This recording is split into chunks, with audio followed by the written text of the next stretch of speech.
Right on. Right on. Hi, everyone, and thanks so much for joining us today for Sharegiving. I'm Rob Stoller, your host, along with my brother David, who has been caring for his wife Barbara, diagnosed with early onset Alzheimer's over a decade ago. In fact, there are almost 20 million Americans caring for family members living with dementia, and it is not an easy situation to navigate. And that's our purpose at Sharegiver Solutions, to provide a view into David and Barbara's life so you may benefit from his experience and from what he's learned. Today we're going to discuss the broad topic of socialization and the dilemma of allowing your loved one to continue to enjoy activities you've always done together, while at the same time preserving her dignity and protecting her and yourself from awkward, uneasy situations. David, let's talk. Today we're going to talk about socialization. Correct. And what do you mean by that? Well, I think the dictionary defines it as learning to behave in a way that's acceptable to society. And what does that mean these days? Yeah, well, these days that seems to be a moving target. But for our subject and for my concern, socialization is one of those things that any sharegiver becomes very familiar with. Wanting, on the one hand, to continue to involve their partner in activities, in relationships, in engagement. The idea of belonging is really powerful. That has to be balanced over time, however, with the fact that your partner, rather than learning how to behave, finds themselves in a position that is more and more antithetical. Kind of forgetting how to behave. Yeah, forgetting how to behave. Exactly. Yeah, and one thing that I think needs repeating is that everything David's gone through and is going through, this has been years in the making, over 10 years. So the status of today's relationship is very different from the relationship 10 years ago. Yeah. And, the other side of socialization and wanting your partner to still be involved is, as that behavior changes, you are balancing that of wanting to preserve their dignity, wanting them to be able to retain some measure of their own dignity, their pride, not wanting them to be pitied for behavior that over time can become really asocial. You know, a phenomenon that I've been aware of, having done a lot of movies and documentaries about time elapsed, is that from day to day you don't see the change. Right. If you look at Barbara 10 years ago, and we were looking at pictures all day yesterday, 10 years ago to today, she's a completely different woman. Right. But it's hard to notice on a daily basis. Particularly when, in her case, physically, she's changed far less. She's still beautiful and physically very robust and active. She still can dance up and down the steps to Ella Fitzgerald. Yeah. And so that belies, her actually, appearance does belie her condition. But anybody that has lived with this, can see the stages that change. And in Barbara's case, going from a very confident, smart, assertive, sometimes authoritative person, as I can attest to that. We both observed, to somebody that all of a sudden loses confidence in situations that are surprising, and then demonstrates a certain confusion. It's not just lack of confidence, but confusion, which then can lead to, anxiety. Well, the question is still unanswered, and you can't answer it, and doctors can't answer it, is we don't know exactly how much and how Barbara processes things. So we know if she says something, and you know, ignore her, she's going to get upset. In any social situation, if she feels ignored, she's going to be upset. Right. But it's still hard to know how much she understands about, like, her own situation. I know in the beginning she was acutely aware. Yeah. And that raises the subject of when she was acutely aware of it, she took pains to disguise it, mask it And to as a skilled actress, she was very good at it. everyone. And again, not uncommon because of the awareness that this carries with it a certain stigma and could really be isolating to the extent people know about her condition. It's interesting to think about it. While she was still very much aware, I remember one time which demonstrated at this one, her concern about her condition, but two, the level of her cognition, which I'll relate this story. We're driving and you know, I said, how are you doing? How are you feeling today? She said, oh God, my toe hurts, and you know, I seem to have you know, screwed something up, and I have Alzheimer's, you know, with a deadpan way, and she looked at me, and we both laughed, and I thought, wow, humor is, you know, as high as you can get on the scale of cognition. Yeah.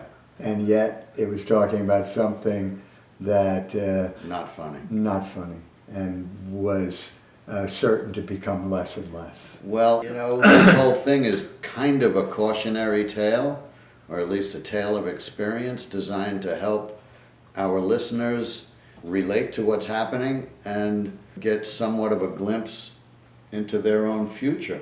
So from that time when Barbara acknowledged, you know, and I have this, and I have Alzheimer's, to now, I mean, I can't even imagine what Barbara would say if you said, you know, how's your Alzheimer's today? Yeah, she wouldn't. It wouldn't register, and frankly, my understanding is, having lived with this for a long time and also engaged with, you know, other experts, her level of cognition at this point, I think she's in an advanced state, so that she's not really connecting to, I don't know that that would make any sense to her. I don't think it would, Yeah, but on the other hand, we hear what comes out, yeah, and that clearly is Jumble. mumbo jumbo. yeah, But we still don't know exactly what's going in is Right. being processed. yeah, because a lot of times that mumbo jumbo or staccato, you know, repetitive words are said with very serious intention. Absolutely. And are So appropriate in the context of the moment. the tone is generally And the tone right. is right. So it leads you to believe that in her mind she knows what she's trying to say. Right. So, But we don't know that either. yeah. Really. Yeah. So the issue, and I think really for our friends in the audience that are caregivers, is how do you manage this as a caregiver with a partner, a spouse, a child, a parent who is acting in a way that is less and less acceptable in ordinary norms. Yeah. And again, balancing that desire for them to still be involved and have a sense of belonging, which we know are one of the pillars of happiness. A happy life is a sense of belonging. For both of you. For both of you. And we'll talk about that. Yeah. As opposed to protecting, preserving dignity and peace of mind. Because the fact is that if you try to force behavior that is no longer fitting, it leads to agitation, and it leads to more of you know, a difficult situation, which Discomfort. you want to try to avoid. Of course. So I think we could look at this through the different kinds of activities, each of which have their own requirements, and you know, that I've been through, whether it's talking about dealing with family, which is can be really challenging and difficult for family members as well as for the partner and their caregiver. Even after everyone Is very quote aware. unquote knows Very the score, aware. Exactly. it's still uncomfortable Exactly. for family members. Yeah, and there's a learning that is required, dealing with friends, new friends, although new friends are less and less, occasioned by virtue of Yeah. the impairments. Harder to meet. Dealing with old friends, Yeah. dealing with social situations where you are invited to and would hope to attend, whether it's weddings, whether it's receptions, whether it's events that really directly involve you or your partner I personally. remember Dad's funeral. That was a dicey situation. Correct. With Barbara in the congregation. Correct. Well, Barbara at the cemetery, Yeah. right? If I recall, she couldn't stay there, and at a moment that was very obviously somber and sensitive for everyone, she had to go back to the car. Yeah. So, and then there are situations of going out, which as a couple you would do routinely, whether it's doing errands together, whether it's going to a restaurant, whether it's going to forms of entertainment, which are movies or concerts or ball games. Yeah. or parks, walking in parks. Yeah. Well, you've talked Restaurants. about in past episodes which situations are easier to deal with. If Barbara can get up and take a walkabout and you can go Right. with her and then Right. come back or whatever. Right. It's different from sitting in an enclosed space with other people Correct. who've paid money to see, Exactly. hear, listen to whatever they're doing. Yeah, who are much less inclined to be accommodated. Well, it seems to me, and again, we've spoken a little bit about it, that, well, there are two aspects. One is Barbara's comfort and dignity, and your comfort. I don't think your dignity is at stake, but your comfort. And I think it's kind of incumbent on the caregiver to take a step back and look at what's really important to you with the relationship. If Barbara acts up in a public space, sure, it's uncomfortable, certainly more so for her than for you. Right. You can deal with it. but it- Obviously, it's uncomfortable for Yeah, you. and it's a good point. It's a subtle point when you say your dignity is not at stake. But there is, I think, for many people, especially in the beginning, as a spouse, your dignity, the way you are appearing to other people is intimately connected Right. to your spouse. The way you appear to yourself should be intact. Yeah, it should be. You're okay. But then you can question, well, why is this an issue for me? Is the stigma of Alzheimer's, for example, how much is it affecting me too? How much do I want to sort of cover that up? Yeah. Or make accommodation so it's not obvious? Am I protecting myself the same way? Yeah. And maybe we're out with friends or we're out with business colleagues where it might not be convenient for me for them to recognize this impairment. Yeah. So when you talk about knowing yourself, that's a question. Yeah. Being honest with yourself. Why are you uneasy in this moment? You, the caregiver, I think you have to adjust your perspective. Right. I mean, Barbara can't adjust her Right. perspective. And for a time, I think for every one of us, we are living sort of a deception. We are participating in a disguise of a condition because we're concerned that were people to know, first of all, Barbara, while she is still sensitive, this would really be upsetting to her. She is not somebody that right in the beginning wanted everybody to know that she's got dementia. No question. Right? If given a choice, There's she a wouldn't want few people to know people now. that are prepared to be very public, but not Barbara. Yeah. So then you are participating in a deception. And so what that means is when you're with family and friends, you learn ways to cover up what might be a revealing, pause or mistake or Yeah. confusion, Yeah. you tend to stay very close. We had a family gathering yesterday, and the family knows the situation, so I don't think there were many moments where she felt particularly uncomfortable yesterday. Right. Because as far as she knew, everything was pretty hunky-dory. We were all talking. When she talked to us, we talked back, but we've kind of been conditioned at this point. We know it, so with Right. strangers, it's got to be a whole different. And I, who have one eye on Barbara all the time, I will, think we all do. yeah, but I'll see a lot of time Barbara was in the great room on the couch with her eyes closed. Mm. She was outside of what was taking place for a good part of the time. Yeah. Part of that is that she was on the back end of some Seroquel that she had, which is really mutes her behavior. And another part of it might be that she does feel outside of it and excluded, and it is, easier for her, even if it's sort of just instinctual, deeply instinctual, to retreat.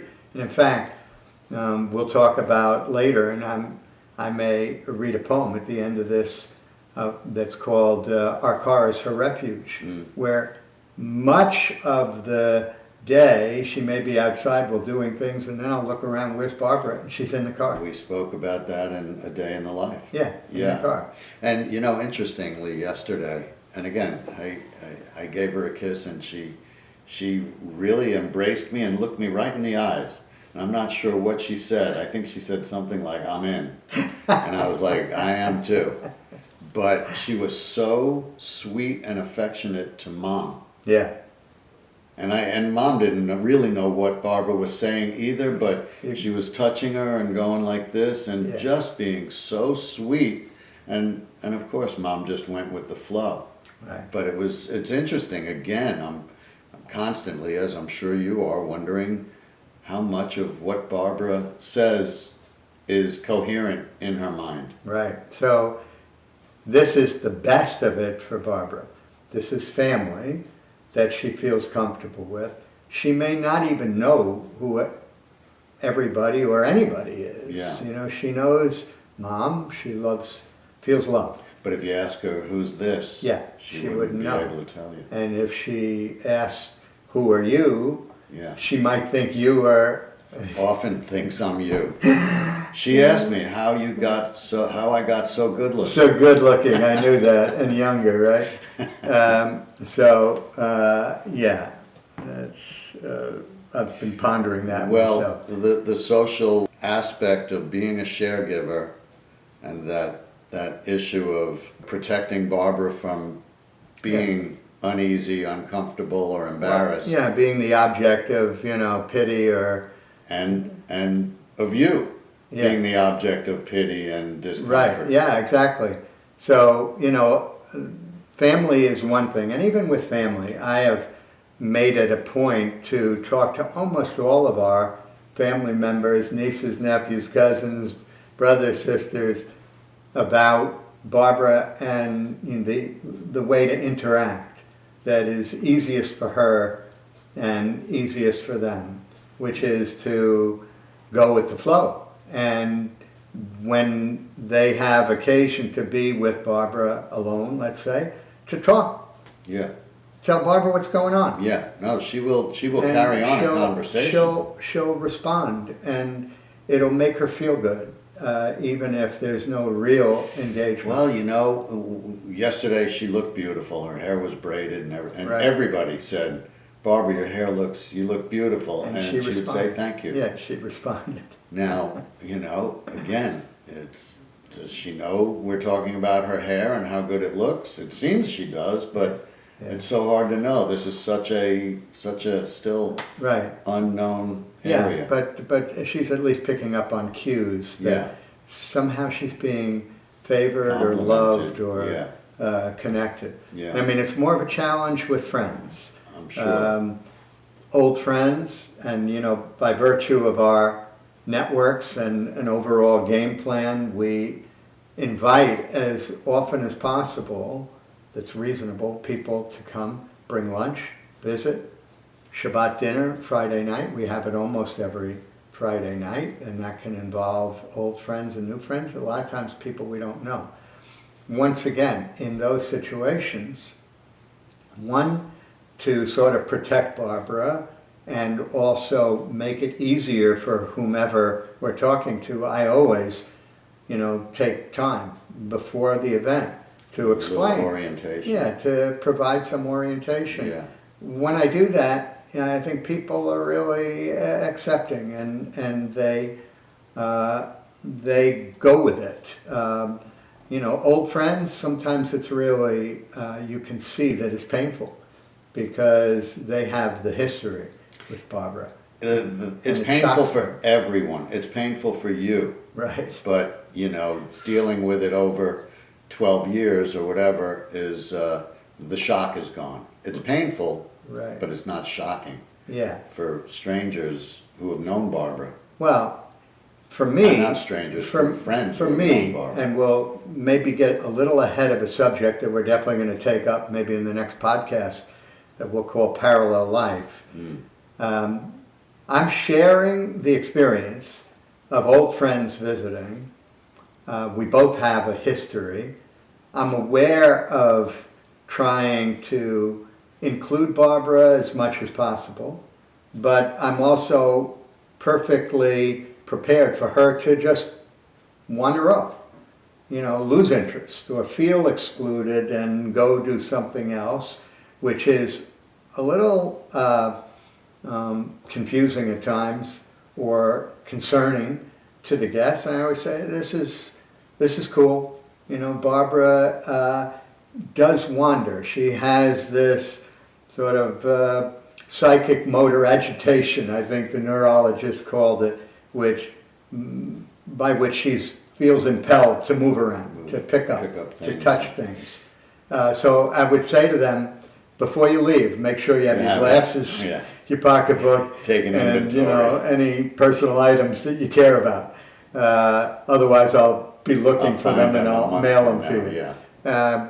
But I'm obviously very aware of that. But I think the point I was going to make is that I am making sure that I am getting something out of that engagement. So if Barbara is over there, we're having a conversation and I am in it. And so it's not that I'm ignoring Barbara, but I'm accommodating her disappearance from the conversation. Well, because you don't want Barbara's withdrawal, which is a gradual thing that's happening, her withdrawal. You don't want that to bring about your withdrawal. Correct, which is high risk. That brings about a lot of bad things. Right, so I mean, we're talking now about social interactions, friendships, everyday encounters, which become less and less engaging or frequent. Yeah. But then there's the amusements, the entertainments, the things that you grew together doing together. And, things like going to, as I say, concerts, ball games, plays, Gardens, movies, parks, public gardens. Yeah. So, I learned quite a while now that if we don't go now. The fact is, we do not go to public events because it's the rule, with very few exceptions, that Barbara's not going to be able to sit there. Yeah, it's a losing proposition. Right. So when we were doing it for quite some time, I mean, there was the period where we could go to the Yankee game, we could go to the public theater, we could participate in a tour of, the public garden. And then over time, Barbara's ability to participate diminished. And after a while, completely. We could not go on a tour of a garden with a group because Barbara would, want to not just wander off, but talk to the instructor or, pick up somebody's bag or things like that. So, and that totally kind of upsets your enjoyment. Yeah. You're Oh, yeah. you're not even hearing what the docent's saying. You're checking out how Barbara's I doing. mean, so here's a perfect example. Up until recently, and even still, I've been on Friday nights taking Barbara to Shabbat services because there's some aspects of it. Right, it's an outdoor service, right? Well, especially during the summer because we could do it outdoors. Yeah. If we're indoors, very difficult for Barbara to sit still without getting up, walking up towards where the rabbi is, walking around. Now, even outside, Barbara would do that, and I had a situation where I was being uncomfortable. I couldn't enjoy it, and I was also trying to manage Barbara's behavior. So at a certain point, I'd go and I'd walk around. My friends, fellow congregants, who know both of us, they would say to me afterwards, we actually had a meeting, David, it's okay. We don't mind if Barbara's walking around or if she starts, acting oddly or this or that. It's okay. You're the one that's worried about it. We're not worried about it. And I sort of shook my head like you did. Yeah, like, right, okay, that is not the answer. Yeah. Because I am not enjoying this, and I am concerned, and I see that everybody's eyes half the time are on Barbara. Yeah. So the fact is, I have to make a judgment.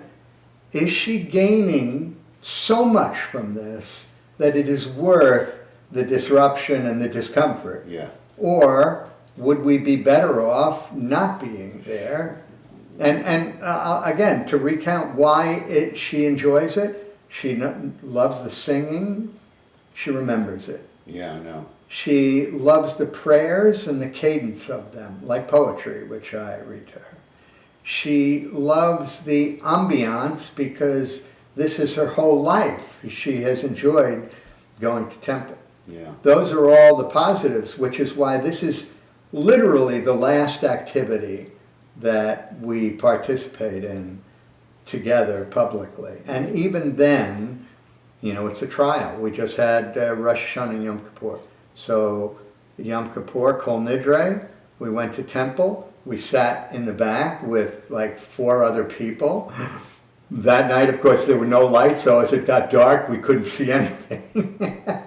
Had a little flashlight trying to read, But Barbara was pretty good. She stayed with it, and she didn't feel confined, interestingly. The full day service, Rosh Hashanah, I watched on Zoom. She wasn't interested. Turn that thing off. It's binging. It's binging. It's not ringing. It's binging. Yeah. I'm going to bing you. So then, and last night, or the night before, for Kol Nidre, we were in the back. It was okay. She would want to get up, and I would say, Barb, sit.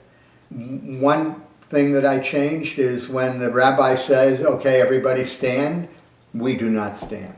If we stand, Barbara's off. It's like she is going. If we sit, then we sort of make it through. So I am always... Well, I mean, making it through is not the ideal goal. No, but so your question is it worth doing it just to make it through? Right, and in this case, so far, that is worth it.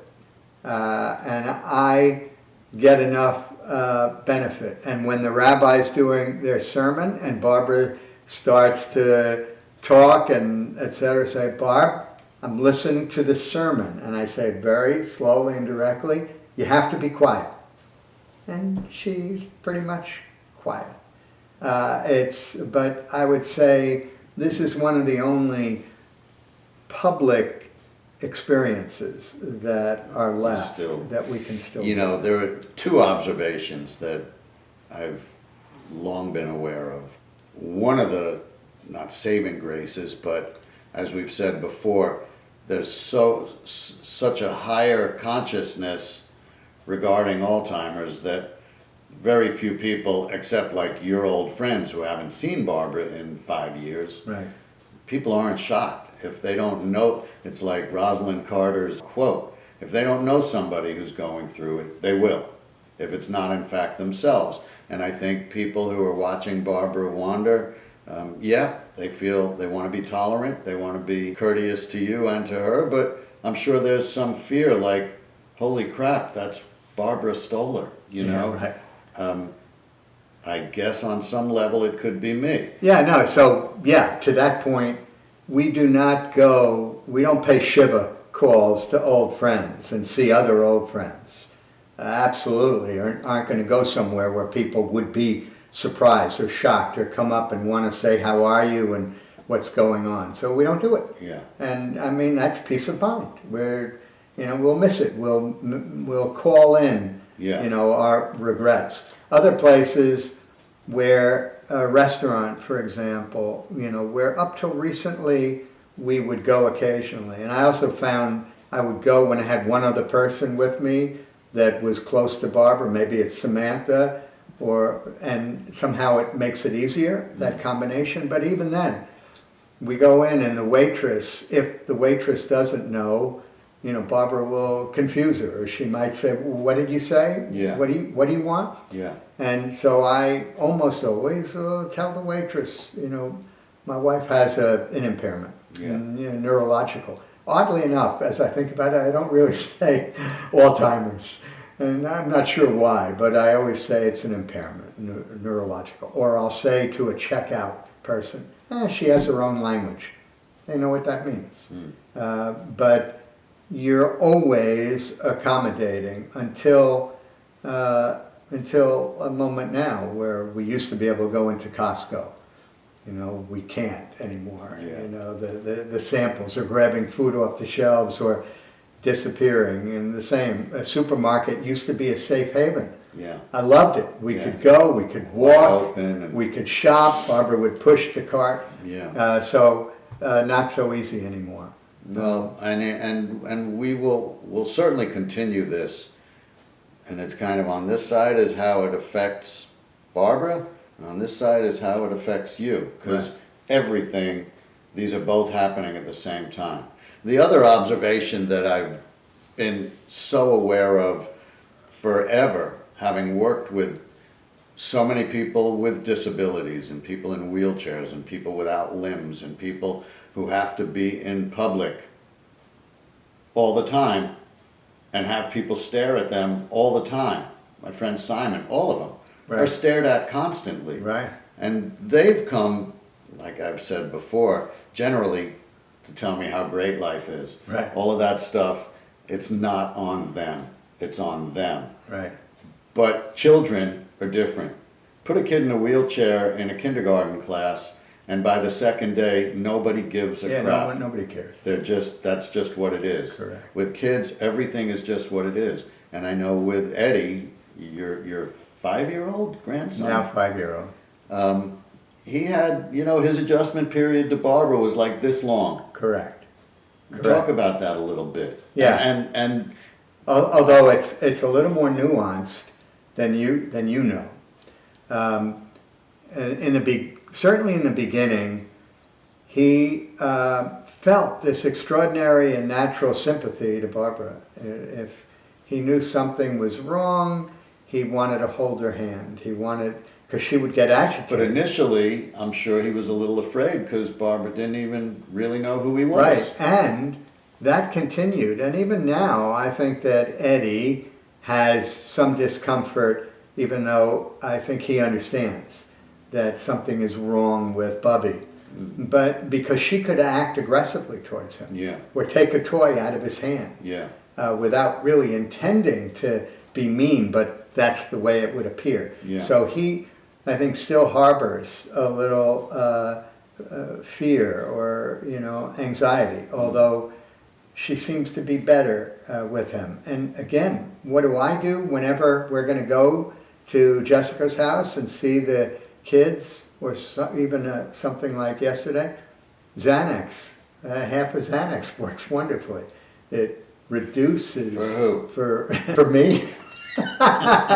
No, No, for Barbara. Well, it's different because you can't see anything wrong. Yeah. If somebody's in a wheelchair, you see it. If somebody, Right, has- but to your other point, the people that you've worked with, and I know many of them, and boy, you can really admire them, and they do feel they've overcome a lot, and they feel their life is good, even if people are pitying them from the outside. But they have their life, yeah, right? Yeah. Because what's inside is their life. and they have their dignity. And their dignity. Barbara does not have I that. know, So I know. it's different. So that And people wouldn't stare at Barbara because she looks fine, essentially. until they hear her Right. speaking Yeah. or the like. So yeah, Kids are so accepting, yeah. and adults become not. Well, another example of that quality is our caregiver during the week, Christina, has a 4-year-old, Carlos. Yes. And Yeah. he is here often. And I see Barbara and Carlos.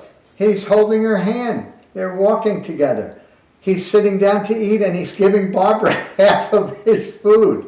And she's taking it. I mean, they're like friends Yeah. in the oddest way. And that was almost instant. Yeah. So again, kids, are naturally empathetic, Correct. and adults, I guess, become fearful. Yeah. Well, it's complex. One, if they're friends, it's alarming to them that somebody they knew so well and who knew them so well is now a stranger. Yeah. Doesn't recognize them. It's painful, and it almost feels like a judgment. Obviously, it's not.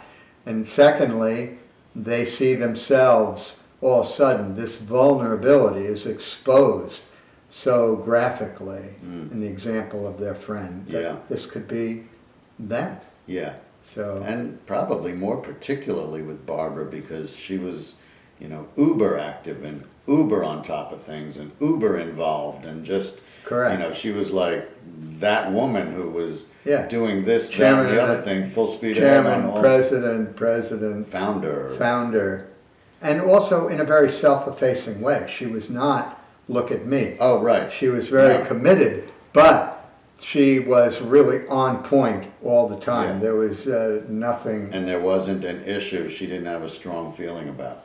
Yeah. So, this is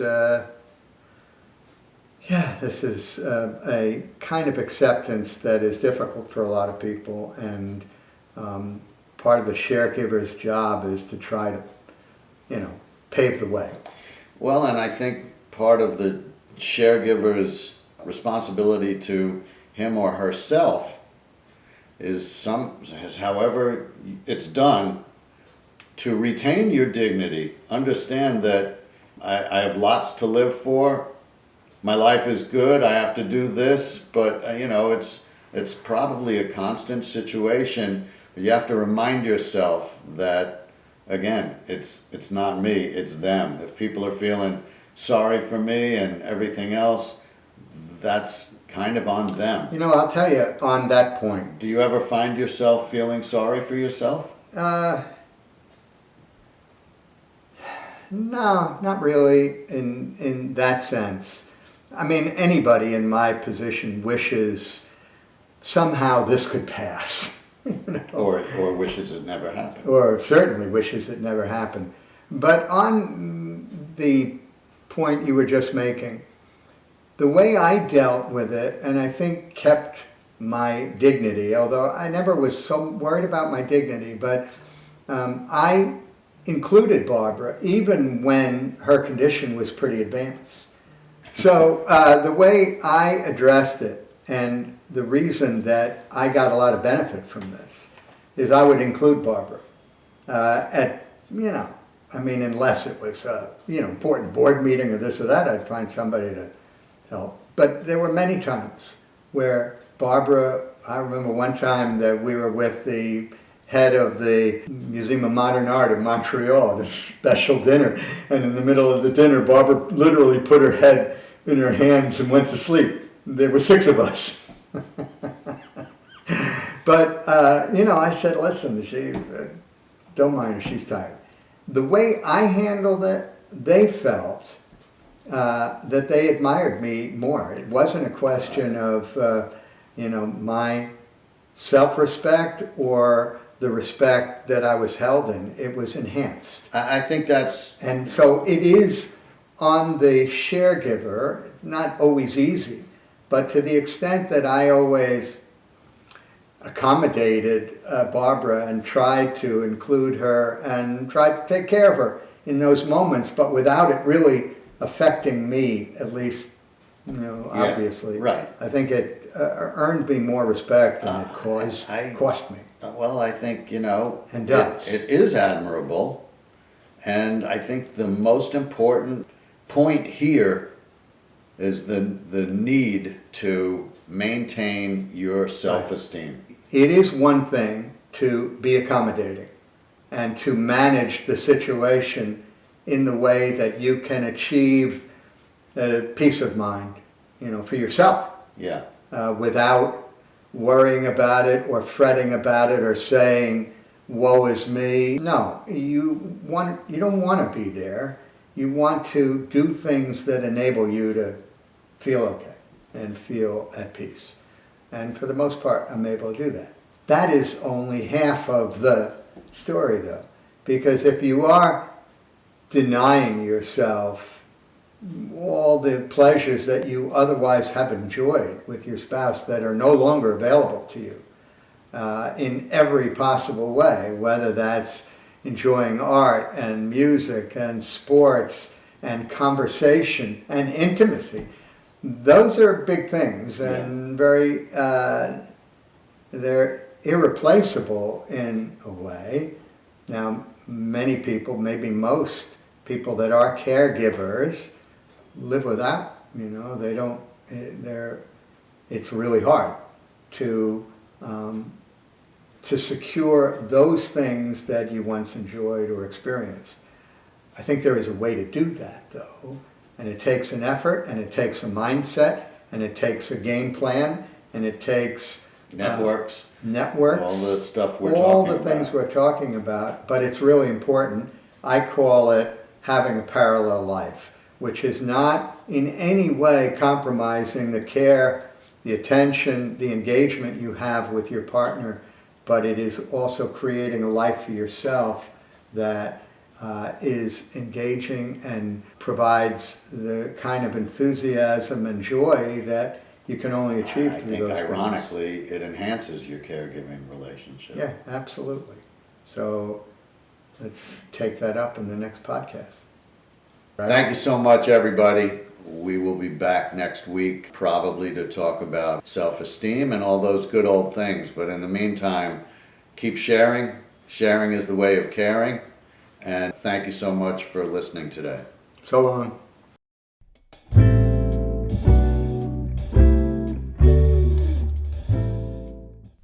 Thanks so much for joining us today. Socialization is not an exact science, nor is it a simple topic. And as the dementia progresses, perspectives as well as social norms are impacted. Enjoyment of the shared activity has to be weighed against the risk of humiliation or embarrassment, real or perceived, on the part of the caregiver as well as the loved one being cared for. As always, we invite you to visit the SharegiverSolutions.com website to leave your information, thoughts, questions, suggestions. Until next time, sharing is the way of caring, and singing is good for the soul. So, David, let's sing. I got shoes, you got shoes, all God's children got shoes.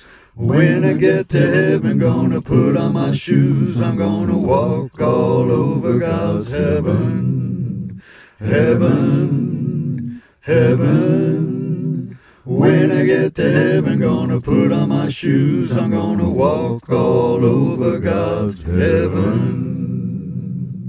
Right on. Right on.